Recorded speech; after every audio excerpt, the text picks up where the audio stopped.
All right, hello YouTube. Got another Siege video for you today, but first, you might have noticed from the title, I have joined a new guild. So I, as well as Shizzy and a couple of my other former guildmates, have moved to Say Swag again. Very excited to be here.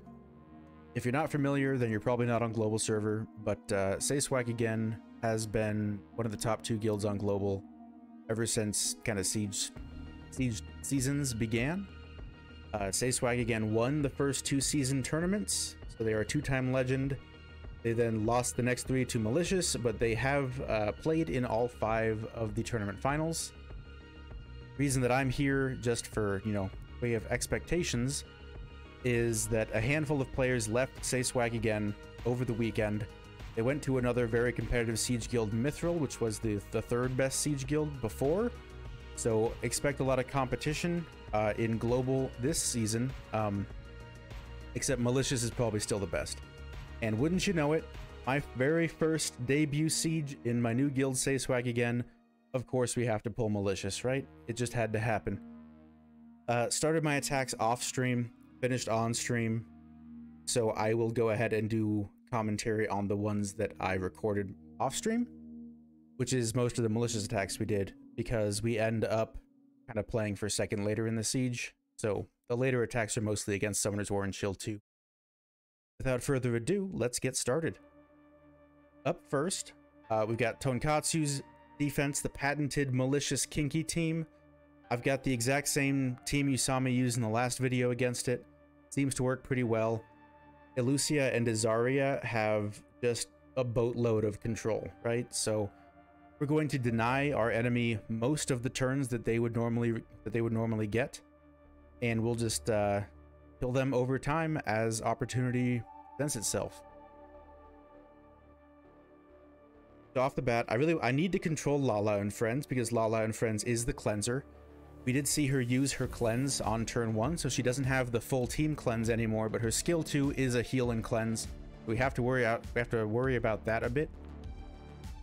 So I really want her to be 2 turns slept as much as possible, because you can't violent proc out of a 2-turn sleep. Not possible to violent proc when you're asleep for 2 turns. We get the vigor down, and now we're gonna just work on the Lala. Fortunately, our Kaki kind of goes crazy and just gets a whole bunch of violent procs. Don't think we needed those, but you know, sure appreciated. Definitely feels good when you're fighting strong defenses and your offenses just decide that they're just gonna win, and that's it. That's all there is to it. So this offense worked again. We'll use that if we see this kinky defense again in the future, I'm sure. Up next, we have a 4-star tower from Summoner's War and Shield 2. The classic, or the standard Carcano Molly Triana. This was pretty popular in the tournament before the finals match. My favorite team going into this siege is the one you see here. It's Kali Lulu Triana. I like this one better than other Kali teams, because I feel like this one is much better at recovering if you do glance on your first Kali skill 2. The version with like Kali Chloe Skogel that people like to use sometimes, a lot of the time if you glance on the Molly passive, you just lose. This one, I have a very tanky Triana. It has a lot of fire damage reduction on the artifact, and she can tank a hit from that Carcano just fine. Right here it's a little bit sketchy because we get a defense break on our Kali, but the Carcano doesn't violent proc, and even if he did, we had Triana passive, so it's kind of, you know, it's pretty safe. Just make sure that you're not letting your Kali get defense broken. I actually think my speed tuning on this team is wrong. You see me heal the Kali at full health there just to give it the immunity so it doesn't die. But I think the speed tuning on this team, you really want your Kali to move before your Lulu, and I think mine didn't. So I think I should look at maybe speeding my Kali up by like 2 or 3 speed, because they're very, very close currently.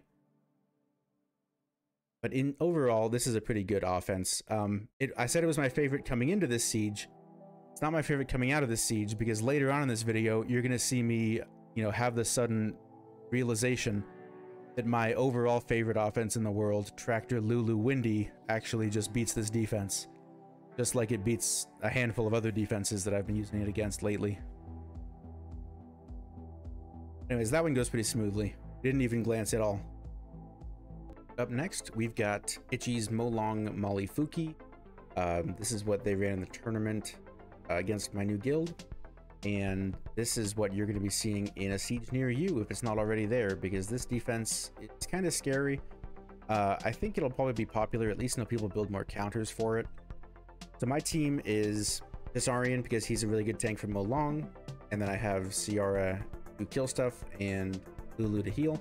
I miss a bomb there that would have killed the Fuki and made this fight extremely easy, but you know, it doesn't always go our way. We glance on the Molly passive with our Tisarian there on another thing that would have killed Fuki. So Molly gets the cleanse off, and we still have a living Fuki after 2 attempts to kill it, which makes things a little scary for us. We take a bunch of damage. Ciara here you can replace with basically your favorite wind monster. I can use Ciara or Ethna or Savannah in that position on my account. So, you know, play around with it. But Tisarian with his passive damage reduction and a good water reduction artifact is really good for tanking the Molong. Lulu's the best healer in the game, obviously, and then a wind monster kills stuff. That Molong does a lot of damage on skill 2. That was like 9,000 on my whole team or something, which probably means good or additional damage artifacts. But like, as soon as the Fuki's dead, give me 2 turns with Lulu and I'll stabilize and I can't lose. So Molly goes down as well, and then we send the Molong off to join them.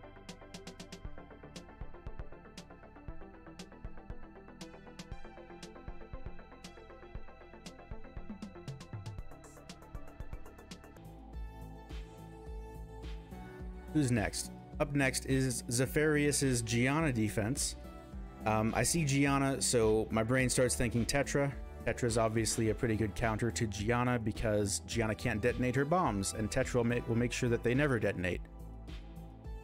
Malite is here for some damage and control, and Vigor's here for some damage and healing. So here, this Triana, when Triana crits, she's critting my Vigor pretty hard, and my Vigor has a very high wind reduction artifact on.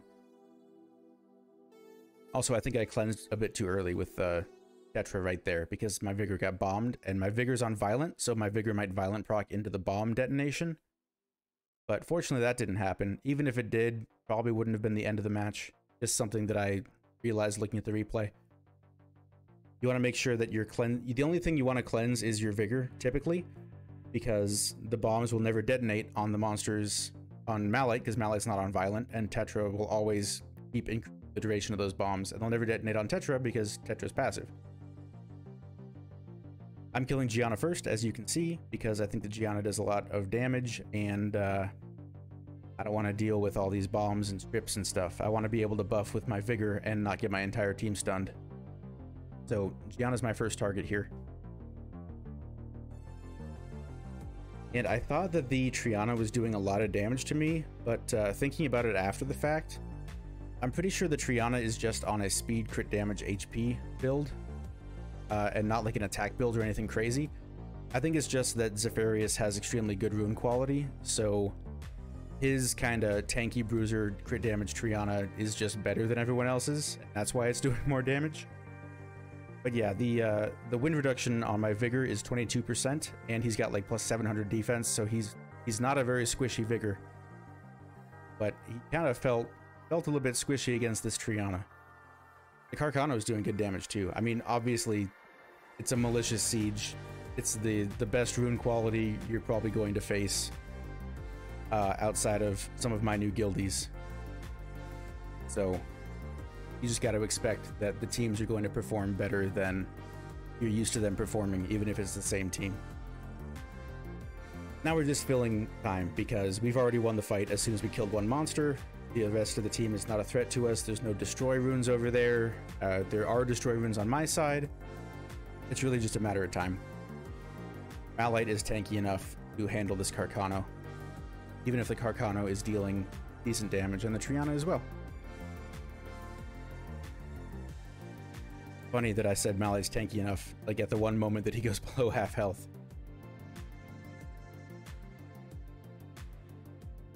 I'm killing Triana second, just because during this fight I was thinking the Triana was built on really high damage. because of how much damage it was doing. But after the fact, I think it's just, you know, one of the probably most efficient speed crit damage HP builds I've seen, or I've fought against. But we get through that, and that's the end of our pre-recorded stuff. So I did the rest of my attacks on stream. Like I said, we did start playing for second place at some point, so most of the rest of my attacks are against Summoner's War and Chill 2. We did end up getting second place in this siege. And before I give it over to HowdyMan's from yesterday, live on stream, I just want to say that I'm excited to be in SSA again. This is going to be a much more competitive season of Siege for me. I'm going to be trying harder than ever before. Like you thought I was try hard before. I'm like testing stuff on the weekends now, try hard. So it's going to be fun to see how we do this season in SSA again. Looking forward to it. And I will try to keep posting as many videos as I can this season. Definitely more than I did last season, just because I think we're going to have more interesting stuff to show you. Hope everybody is doing well, and I'm going to send it over to my stream. Bye.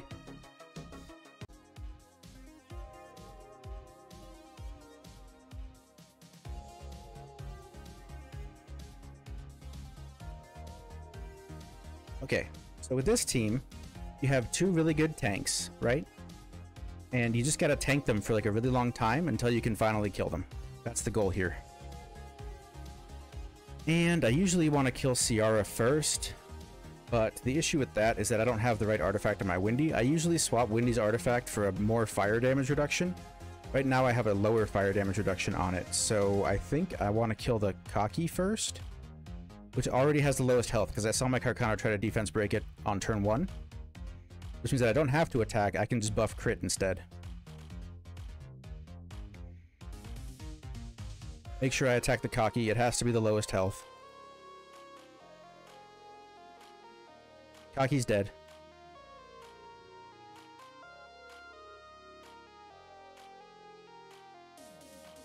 Now we just have to kill this Ciara before she gets enough procs to kill my Rina.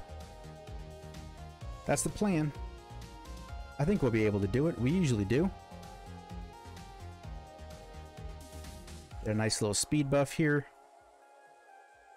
Now she missed her bomb. She had to land that bomb and then also get like 2 or 3 violent procs to double bomb this, and then like even a double bomb might not kill it. There's a lot that this defense has to do to beat this offense. But sometimes it can happen. Alright, we did it.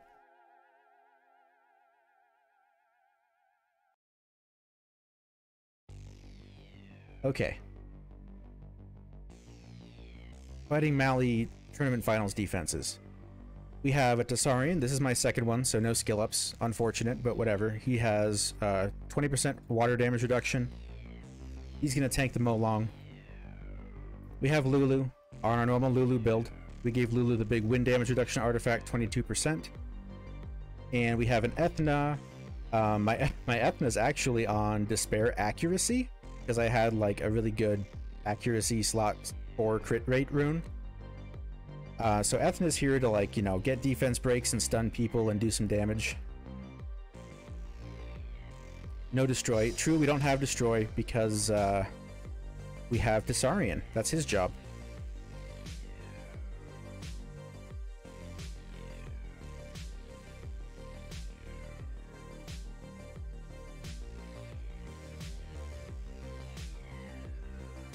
Okay, so this is not the extra slow 0 speed version of the defense. This is a fast version of the defense. And go ahead and get this Molly to cleanse and shield herself here.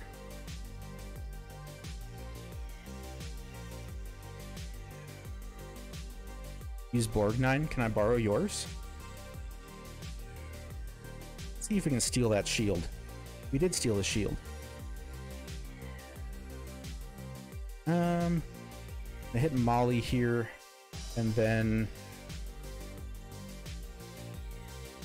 this is a real challenging decision because Oblivion on Kaki or on Fuki makes you feel really good and safe, and snug, because Fuki's super duper scary when you don't have Oblivion on him.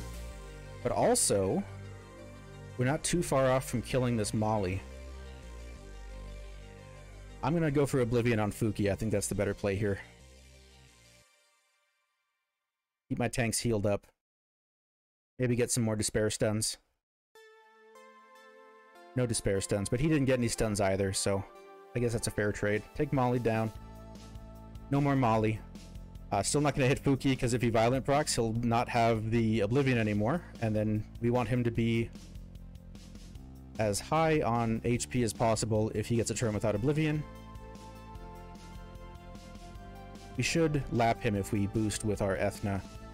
Now we can just try to get that Oblivion back, and then maybe also kill him, because if you kill the monster, that's actually the safest way to deal with a monster is to just make it not alive anymore.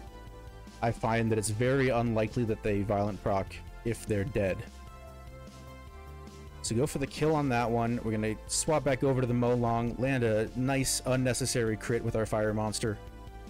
And that's my favorite way to fight this defense, is Tessarion, Lulu, and whatever your favorite wind monster is. Earlier, I used Ciara for my favorite wind monster. Now I'm using Ethna. If I fight it again, I don't have a third Tessarion, but if I did, and I plan to build one very soon, I would use Savannah for my third wind monster. If you want a free-to-play option, maybe you can use like a Destroy Yen, but then you're really relying on your Tessarion for defense breaks, which kind of sucks. So, you know, like maybe use Yen with your max skill Tessarion, and then the premium wind monsters with your zero skill Tessarion. I don't know, but I like this counter. Here, let's try this. We have a Garo. We have a Vertihile. And we have a Swift Route. And this team, I think everyone knows what it does at this point. All we have to do is not get soloed by Kaki.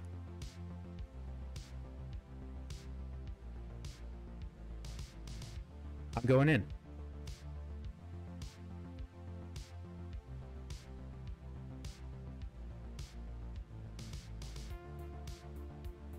So Kaki's probably on Revenge if there's no set here.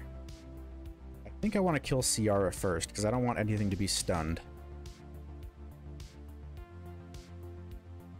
Ooh, I think we can try to stun here. We get the stun. I did see a counter, so that is on Revenge. I love having a Vertihile that does so much damage, because I know that my Vertihile can clean up if my opening volley does a bunch of damage. Because my Vertihile is like the highest damage dealer here. I love it. Hey, that worked. We got a win. This one. Same runes you just saw, except the Garo is a little bit different, because they both had runes on them. And we're going to do the same thing that we just did, is the plan. And it's going to work the same way, and we're all going to be happy.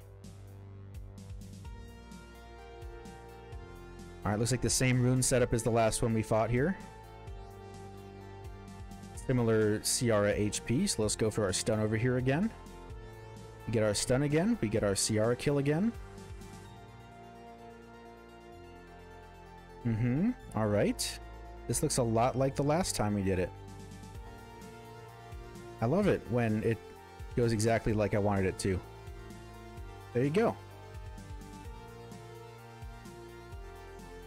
Recording for the YouTube video. Take out the chat blocker. New tractor just dropped, not on crit damage anymore, much tankier than it used to be, also has a set of revenge runes. That's one of the things we did over the weekend. Lulu and Windy still the same. Windy's on a bunch of additional damage with a small amount of fire damage reduction. We gotta get into this one before one of my guildies takes it. No! Come on, come on, come on. This one. This one. This one, come on. Come on, chat, move faster. Did we get it? Are we in?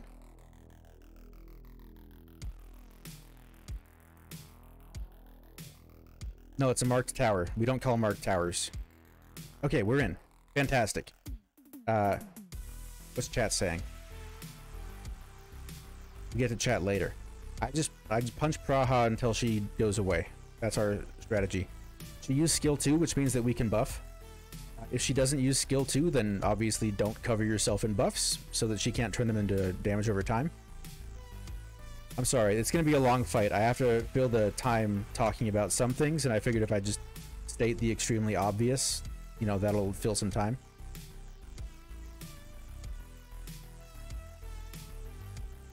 Do we let her sleep or do we just wake her up? I'm just going to wake her up. I just want to hit Praha until she goes away. That's our only strategy. Also, make sure that you never get defense break on your Lulu. So like right there, I put up immunity on my Lulu. Next time Lulu gets a turn, we'll put up immunity again. If we stun here. Okay, we did stun there. No, we don't put up immunity because Lulu's full health. So it's not going to get defense broken anyway. And Praha's going to skill 2 us again at some point. It might be like a turn or two away from that, though. Oh, hello, Twitch chat Praha. I'm hitting this other Praha, not you. Okay, so she just skill 2'd. Which means that we can put up buffs now. Oh, that revenge set. Look at that. That's brand new. Brand new tractor runes.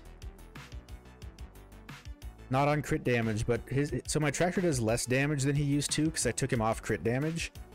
But he's a lot tankier, and he's got additional damage by defense. So his damage isn't much less than it used to be. It's just a little less than it used to be. And we fit a revenge set on there, which revenge set is poggers because he revenges and stuns people. Hey Rex, how's it going? One of my guildies just 10-0'd, so we have to OP him in a second here after we finish our fight.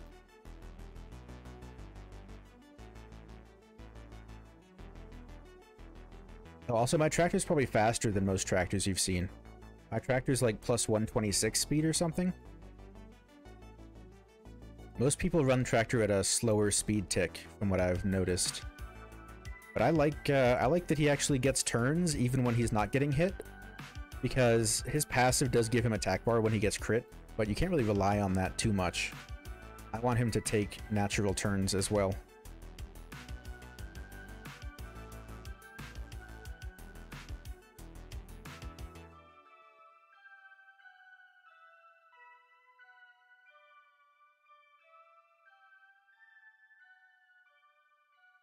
I wish we got to try this out against the Mali version of this defense, but it looks like we're not going to be touching that tower today. Because we gotta do what we gotta do for our points instead. Oh yeah, this is my favorite counter for like a lot of stuff, including this defense. I have 4 copies of it, so you're gonna see it a lot if you watch me. Alright, guess what? I lied earlier. Voiceover Howdy's back. I realized that I wanted to ask you guys something, YouTube. Also, for this fight, we're going in with Tractor Lulu Windy. It's the exact same Tractor Lulu Windy we showed earlier. I love this offense. This is actually my first time using it against this particular defense. You can see I opened the fight by realizing that I've forgotten to correctly block my chat, because I am blocking my chat for some of our more competitive this season. So I go ahead and fix that first. That's the strategy there. And then I'm going to go in on the Molly. Basically, this team is tanky enough to handle everything that this offense is putting out damage-wise. So killing their main healer, which is Molly, is like the fastest way to get through this, right? Because we want to be here for like 5 minutes and not for 15 minutes. So I've seen other people target the Carcano first. I think that if your Windy's tanky enough, you don't have to do that. You can actually speed up your fight by killing the Molly first. But if Carcano's actually killing you, then I guess you have to kill him back. You know, how it is. Anyway, I got back on the voiceover because I wanted to ask you, Twitch chat, would you prefer a video like this right now, where I can maybe take more time and give you a more like technical analysis and try to be helpful, and show you the fight? Or would you prefer it if you just watched me talking to my Twitch chat the whole time? Because that's what this fight was. I didn't talk about the fight at all. I was just chatting with my Twitch chat while I was pressing buttons. Which, I mean, understandably, this fight is not that interesting, right? We're going to destroy their HP, and after their HP is fully destroyed, they're going to die. That's what's going on here. My tractor, I showed you the new runes earlier in the video. I took him off crit damage. I made him significantly tankier. He's still pretty fast. Still like plus 126 speed. And he's got a bunch of additional damage proportional to defense. He's got like plus 26% additional damage by defense, and then some by other stats as well, like some speed.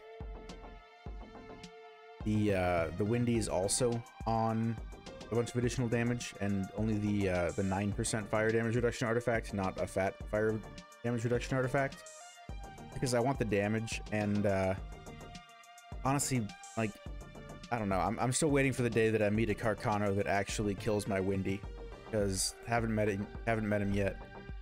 No one really builds in that that high damage anymore, or never really did in the first place, I guess. Windy is just such a good tank, it's crazy. But yeah, you know, let me know. Leave a comment on the video if you want to put your vote in, if you'd rather watch me finish out this clean 10-0 debut siege and have me talk about, you know, what my counters are, how I play them, and what I think about things. Or if you'd rather watch me talk to my Twitch chat, and, you know, that way at least you get to hear me be satisfied about finishing 10-0 this siege. Although, if I'm being honest with you, after I finished this siege, I was kind of like, I feel like I didn't hit Mali that much. Like, no disrespect to Summoners War and Chill 2, they are a second round tournament guild. They did better than anybody expected them to in the tournament. They played super well, but the Malicious defenses are, you know, a different breed. So I thought we hit Malicious 4 times, we hit SWC2 6 times. Hopefully, I'll get more hits in against the tippy top tier guilds in the future. Or, you know, if we fight Mali again and I start losing offenses to them, maybe I'll regret that decision and go back to wanting to hit the slightly lower guilds.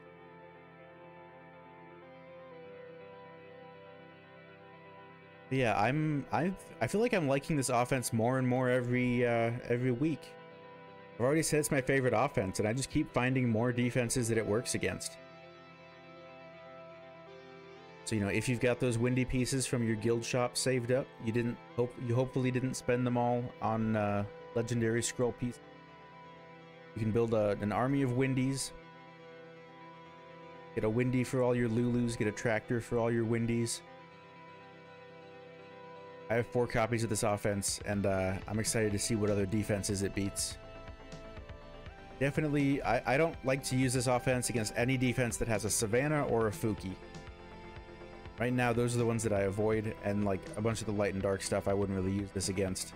Pretty popular right now. But for like the Carcano Triana or Carcano named Tyrannus, this offense seems really good against basically all the forms of those monsters.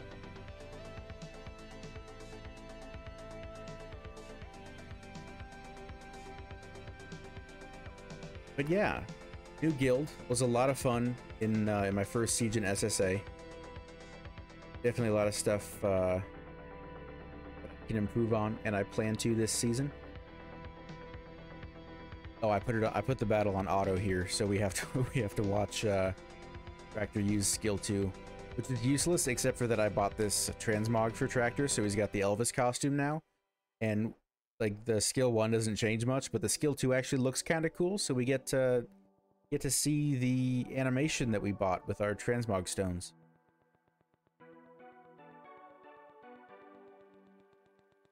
GG's to Mali for winning this siege. We ended up second ahead of Summoners War and Chill 2. Looking forward to you know, fighting all the same guilds that I'm used to seeing, except this time with a stronger guild on my side. See, we got our 10 wins. My attack actually cut SWC2 because we were attacking them at their base, securing second place. So Howdy bully. Anyway, thanks for watching.